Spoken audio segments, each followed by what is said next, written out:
They're all back from the Hamptons. Kids are back in school. We're all locked in. And I'll say it time and time again, say it on every rundown. It's the time to start paying attention because this is the tip of the iceberg, in my opinion. We're starting to see it pick up. We're starting to see the momentum.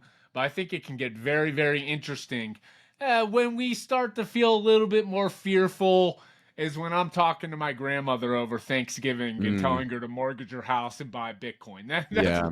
But I don't think we're there yet. I think this is just getting the party going. I did have a friend who's not in crypto at all and has no expertise or knowledge around anyone. I did get one of those texts.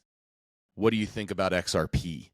So that was a little bit of a flag. It's like, all right, who's he talking to at the water jug that's getting him excited about XRP? And we always joke of how is XRP always the first thing that non-crypto people find. But that is, again, the early stages of if you have a couple more of those, then you probably want to be a little bit more wearier, especially when your grandma calls. I remember what is it, the last time we kind of had that local top, my mom even kind of mentioned, she's like, hey, could you show me how to buy some of that Bitcoin you talked about for the last 5 years? I'm like, yeah, sure. I was like, sell, boys, sell.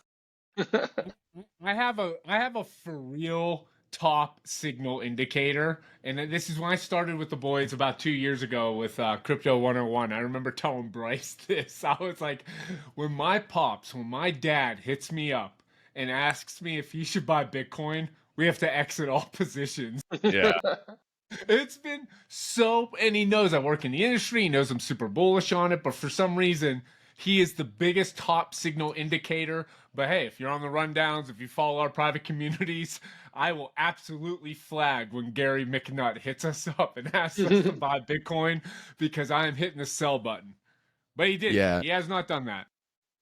No, we all have it. And again, that's what the fun part of these shows is. Again, we give you the macro view of everything, but we'll give you our little personal tidbits as well, which is super fun. And I think really over the last 6 weeks, let's call it 6 to 8 weeks, because if you do zoom out, we have been in a big range specifically for Bitcoin, right? At this 100 to 120 level, a larger range that we've been kind of range bound in.